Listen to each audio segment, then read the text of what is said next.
Hello, I wanted to read a couple pages from the book Invisible Man by Ralph Ellison, which was published in 1952. And I'm going to start at the very last part of the prologue and read a couple pages into chapter 1. So here it is. I can hear you say, "What a horrible, irresponsible bastard." And you're right, I leap to agree with you. I am one of the most irresponsible beings that ever lived. Irresponsibility is part of my invisibility. Any way you face it, it is a denial. But to whom can I be responsible, and why should I be, when you refuse to see me? And wait until I reveal how truly irresponsible I am. Responsibility rests upon recognition, and recognition is a form of agreement. Take the man who I almost killed. Who was responsible for that near murder? I? I don't think so, and I refuse it. I won't buy it. You can't give it to me. He bumped me. He insulted me. Shouldn't he, for his own personal safety, have recognized my hysteria, my danger potential? He, let us say, was lost in a dream world. But didn't he control that dream, which alas is only too real? And didn't he rule me out of it? And if he'd yelled for a policeman, wouldn't I have been taken for the offending one? Yes, yes, yes, let me agree with you. I was the irresponsible one, for I should have used my knife to protect the higher interests of society. Some day, that kind of foolishness will cause us tragic trouble. All dreamers and sleepwalkers must pay the price, and even the invisible victim is responsible for the fate of all. But I shirked that responsibility. I became too snarled in the incompatible notions that buzzed within my brain. I was a coward.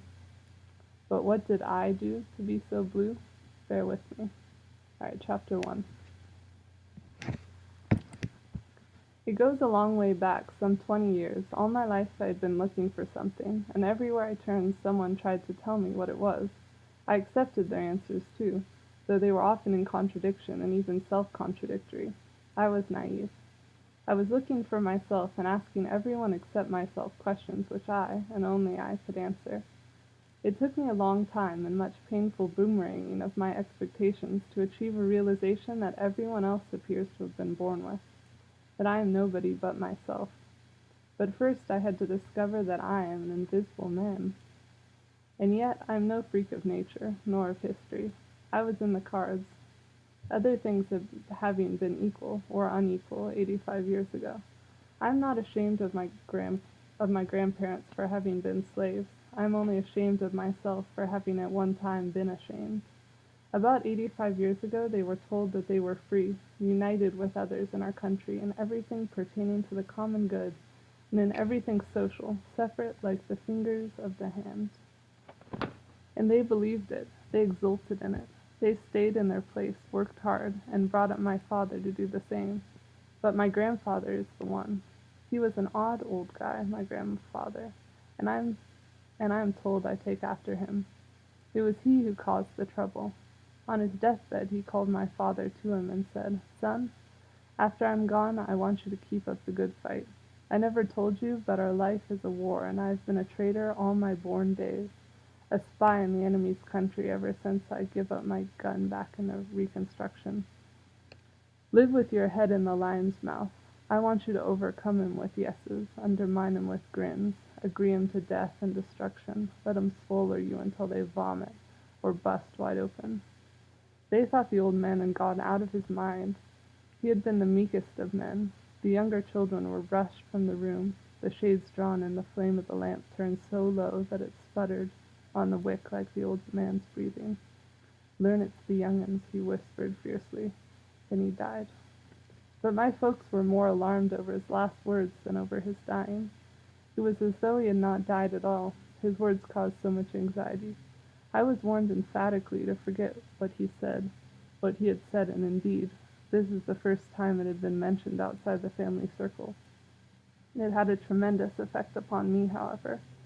I could never be sure of what he meant. Grandfather had been a quiet old man who never made any trouble, yet on his deathbed he had called himself a traitor and a spy, and he had spoken of his meekness as a dangerous activity. It became a constant puzzle which lay unanswered in the back of my mind. And whenever things went well for me, I remembered my grandfather and felt guilty and uncomfortable. It was as though I was carrying out his advice in spite of myself. And to make it worse, everyone loved me for it. I was praised by the most lily-white men of the town. I was considered an example of desirable conduct, just as my grandfather had been. And what puzzled me was that the old man had defined it as treachery. When I was praised for my conduct, I felt a guilt that in some way I was doing something that was really against the wishes of the white folks.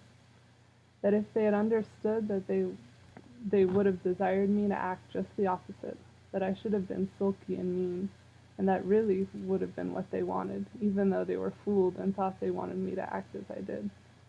It made me afraid that some day they would look upon me as a traitor and I would be lost.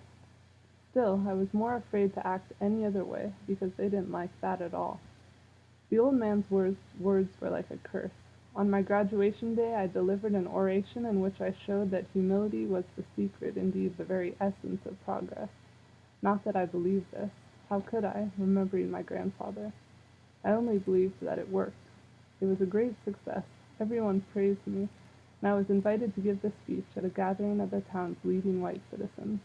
It was a triumph for our whole community. The next section of this book is, of course, very interesting to read too, but I'm going to leave it at that.